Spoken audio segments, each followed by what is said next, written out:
The CR-V has been Honda's champion of cool, and that reputation has been built on its fun-to-drive nature. And that's despite having the sensible things in place like SUV-like traits which make it so right for Indian conditions and a cabin experience that's very car-like.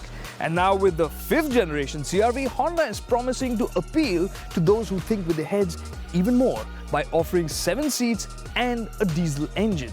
But does that mean the CR-V is not going to pluck at the heartstrings anymore? Let's find out. But before we carry on, don't forget to subscribe and click the little bell to stay notified. So the first question we have to answer is the diesel fun to drive or not? And on paper, if you look at it, things do look a bit tricky because this is just a 1.6 litre 4-cylinder diesel engine and it makes 120 PS, that's it, which puts it a lot below the competition. But it does have one help, and that's a 9-speed automatic gearbox. So as you can see here, there's no gear lever and they're just buttons. P for park, for reverse you just toggle backwards, but right now we want to go forward. We just hit drive and get going.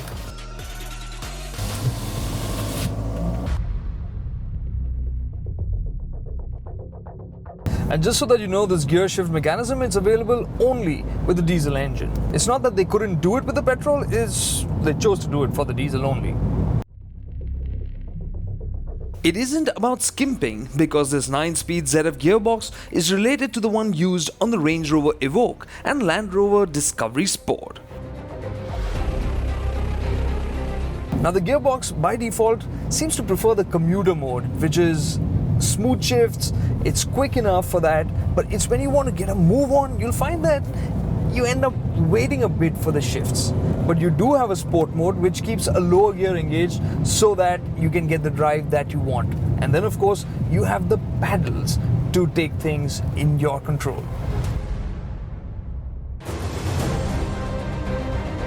And you might think this is a 9-speed gearbox, so you'll get a whole lot of punch in just about every condition. Just keep in mind that the 9th gear only engages when you're above 135 and 8th gear above about 110. But Honda claimed quite a healthy fuel efficiency for this SUV that weighs over 1700 kilograms. Okay, can it cover long distances quickly and comfortably? Yes, it can, because it cruises beautifully. Is it super punchy for overtakes? No, but it's adequate. What brings a spring to the step of the CR-V, especially in the diesel variant, is the all-wheel drive system. This is actually feeling so agile. The way it turns in, it is really quick. You wouldn't expect it because this is the heaviest CR-V, of course, at over 1700 kilograms today.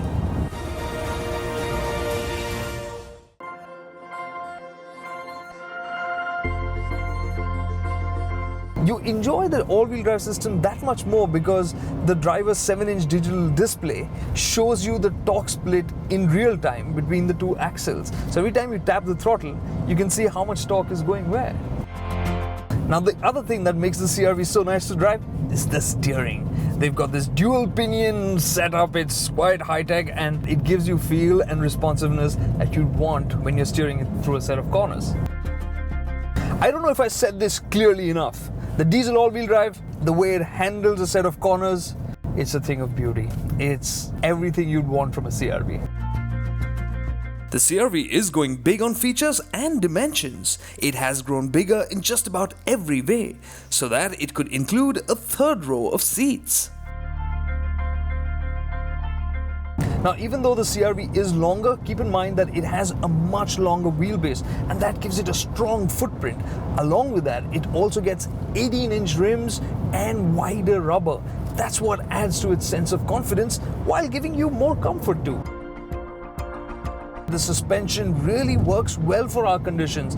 At typical highway speeds, it's going over broken sections like it's just gliding over them, and bigger bumps, it feels actually cushy over them. It's only at lower speeds over, broken surfaces that it tends to bob around a bit. But that's about it. While this isn't exactly a fun quotient factor, but I am happy to know that this engine is pretty quiet and smooth, which makes it that much nicer to drive. But before we wrap up with the diesel, there is one drivetrain option that we haven't spoken about: the two-wheel drive. Now, the two-wheel drive diesel might seem like an in-between kind of CRV. Does it really deserve to be there? Yes, it does. It actually ends up feeling nice and peppy. It feels more responsive than the all-wheel drive, and this would probably be down to the fact that it is that much lighter than the all-wheel drive too. So the diesel, it's great for commuting, great for cruising. It's pretty good fun because of the all-wheel drive. But if you're talking about fun, shouldn't we be talking petrol in a Honda? Hey, wait, I am in a petrol. This is the petrol CRV. No kidding. And I know it's surprising. It's got those same kind of toughened up looks like the diesel, got those flared wheel arches, has that nice stance too. And you look at the headlamps, full LED headlamps like the diesel did, and you run your eyes down the side, you'll see that it has that bigger cladding at the bottom with the chrome garnish running along it, gives it that added rugged feel. Same here. And at the back, you get those large tail lamps that tip down and then flow onto the tailgate. The most distinctive angle of the new 5th gen CRV for sure. So then, how can you tell the petrol apart from the diesel? Simple, look down here, the fog lamp. The diesel gets a complete chrome surround for the fog lamp, whereas the petrol just gets a chrome garnish underneath. And well, coming back to the petrol engine that's under the hood, it's a 2-liter 4-cylinder petrol with 154 PS of power, and the catch: CVT transmission and only front-wheel drive. Fun. Put your foot down on the petrol and you get that clean, creamy petrol pull that you expect from a Honda. It'll rev to about 6,500 RPM, just a little over that, and the pull gets a bit stronger as you get there. So yeah, it feels like fun, and the CVT makes it one clean pull. Of course, takes a little bit out of the drama, out of all that acceleration. But I would have liked to see, paddle shifters for a little bit more control. And of course, the best thing would have been manual transmission, right? There's the practical side to the petrol motor too. It would make for a fine commuter for everyday use because Honda's also increased the fuel efficiency that this combination offers, the automatic and this petrol engine. But if you're looking at the fun factor, one other thing needs to be sharpened up further: the dynamics. And when you chuck it into a corner, yes, it will understeer, but you have the electronics to help clean things up. So the bottom line is, if you want a CRV that really handles, the one you have to pick is the diesel all-wheel drive. But the petrol has its own virtue. Let's see what that is.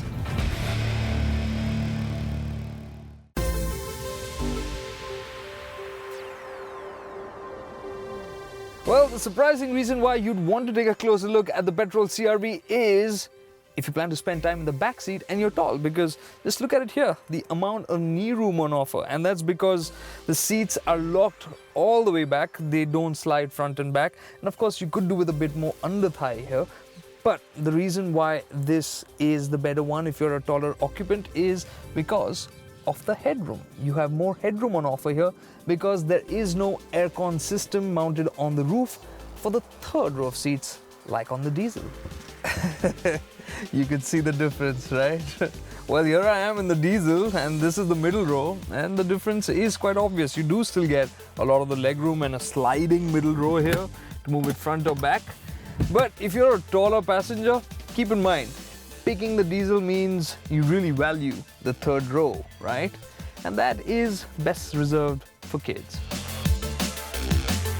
You step into the front and the CRV, you realize is really generous here. The amount of room on offer and the seats just so supportive here, be it in terms of under thigh, the seat back, and of course the driver's seat gets 8-way power adjust. And well, that's not all. Something else that I found really handy was this lane watch assist that's on offer. It basically relays a feed from the passenger side ORVM. There's a camera underneath over there onto the display here on the center console, and basically it makes it much easier to watch out for traffic when you're making lane changes. Now this aside, this screen itself, it's a 7-inch touchscreen, and while it's a nice size and it packs in Apple CarPlay and Android Auto, we found that it doesn't quite match up to the premiumness of the cabin in terms of the user interface or the user experience. But this cabin also has a second 7-inch display, which we really did like, and that's here in the driver's instrument cluster. It shows you different setups in terms of fuel consumption, your trip information, and driver alert warnings. And while all of this has made this cabin feel a lot more premium, Honda hasn't forgotten about their core values, and that is practicality. And you can see it with the kind of storage that they've offered in the center floor console over here. You have the sliding tray on which you can keep a cell phone. You can move it back a bit, still having the tray there with the cell phone on, and still store some taller objects here. Or you could open this up and completely remove it and store a laptop in there maybe. So that's really a lot of storage, and you do have fairly large sized door pockets as well to store smaller bottles and any other objects that you'd like. And talking about storage, the diesel CR-V offers 150 liters of luggage space behind the third row of seats. With the third row folded, you get 472 liters, but you get 522 liters in the two-row CR-V because there are no third row of seats eating up space. And to fold the second row in the petrol CR-V, you just need to tug at one handle. In the diesel, it takes a lot more tugging at straps. But when you fold the seats away, you have ample space in both. And finally, we hadn't forgotten about the safety features. Except for a couple of minor features, Honda is offering one level of trim for all the CR-Vs that are being offered in India today, which means safety features are standard. So you get ABS with EBD, 6 airbags, you get vehicle stability assist, you get hill hold, and that aside, you also get a steering assist system which lets you steer the car with more confidence even in slippery conditions, and even nudges the driver to give the right inputs to keep the car stable. It's been a whirlwind day here getting to know Honda's 5th Gen CR-V in all its iterations, and we can tell you this: each one offers something different from its other sibling. Which one is right for you? We'll get to that, but first, the price, we don't know that yet. It will be announced in the second week of October. What do you think would be the right price? For your reference, the top-end Hyundai Tucson all-wheel drive costs about 26 lakh rupees, whereas the Fortuner costs about 32. Let us know in the comments what would be the sweet spot for the CR-V. Now, which one should you choose? If you're tall and you want to drive any one of the CR-Vs, would be good. It's spacious, it's comfy. But if you're tall and intend to spend time in the second row, then it's the petrol that you should go for the added headroom. But if you want one that's peppy, the peppiest one from the seat of the pants that felt today was the two-wheel drive diesel. It's lighter than the all-wheel drive, and it just felt more responsive and more enjoyable. But if you want the CR-V magic in the way it handles, the one to go for is the CR-V all-wheel drive. On the right road, it will just shine. Sure, then you'd wish that it had a bit more power though. But on the whole, Honda CR-V a very likable product and might have a couple of shortcomings, but still, on the whole, it's a CR-V that still brings the magic to the Honda brand.